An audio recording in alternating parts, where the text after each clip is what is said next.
Before I start, I just want to say I'm sorry that it's been a while. I just haven't been able to find the time. Hopefully this will be my return.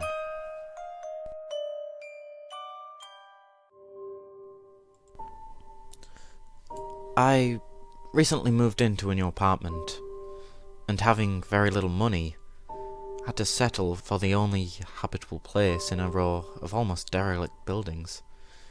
The street was all but abandoned, but I'm almost certain that there were squatters 2 doors down. My building was the only one that wasn't boarded up, and compared to the others, it had potential. There was no electricity when I moved in, no curtains and no carpet, but at least the water was running. It was a particularly tough time in my life, which I won't go into, and I was grateful for a fresh start. I could really make a go of it here, once I got some furniture in.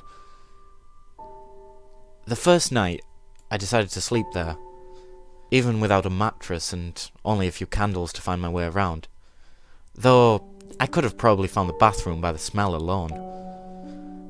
After setting up camp in what I suppose was the living room, I tucked into a gourmet meal consisting of cold beans and dry crackers. I promised myself that once the sun came up, things would seem more homely and I could start unpacking.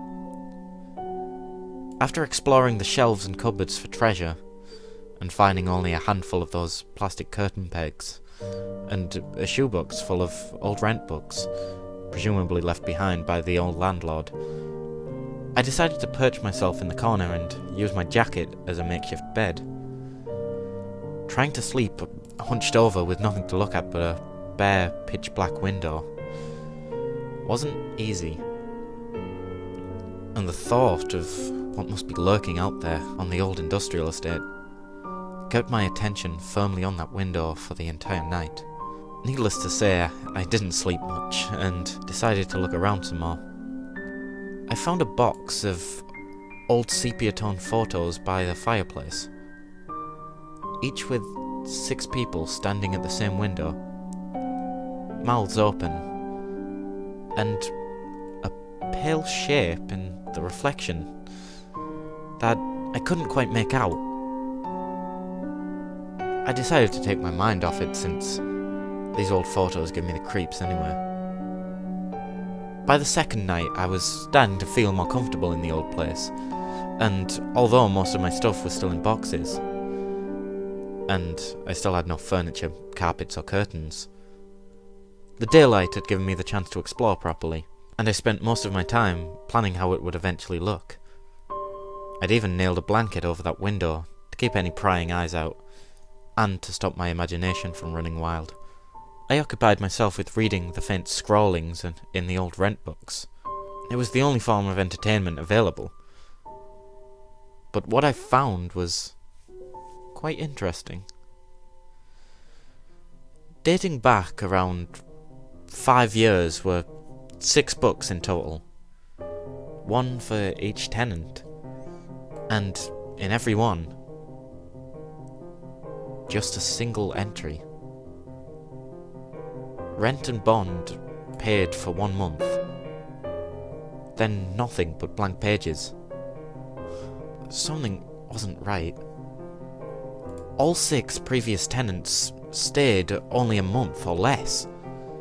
Feeling somewhat creeped out, I decided to take a piss before my last candle disappeared completely, and made my way across the hall to that awful bathroom.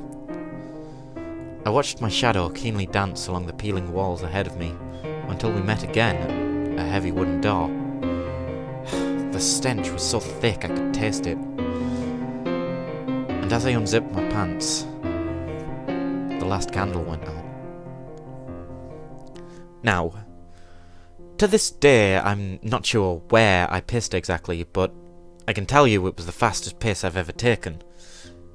Not only was I in pitch darkness, but I could only hold my breath for so long. I ran out of there as fast as I could. But where was I running to? The realization came to me that I had no candles left, and with it, a thick blackness enveloped the walls, and the once flickering glow of the apartment had abandoned me. The hollow creak of the floorboards began to sound like whispers, and the peeling damp on every surface felt alive to the touch as I blindly ran my hands along the wall. Feeling a familiar bump, I pushed open the living room door and made my way carefully towards the window. Maybe a streetlight or a passing car would light the room. If I could just remove that blanket I'd nailed up earlier. That window that had made me so uncomfortable was now my only hope for light. Reaching my hand through the darkness to pull the blanket away, I felt only a cold glass pane. The blanket was gone, and as my eyes adjusted, I saw it. On the other side of the bare, black window, something pale and silent, its mouth open, waiting for my next move.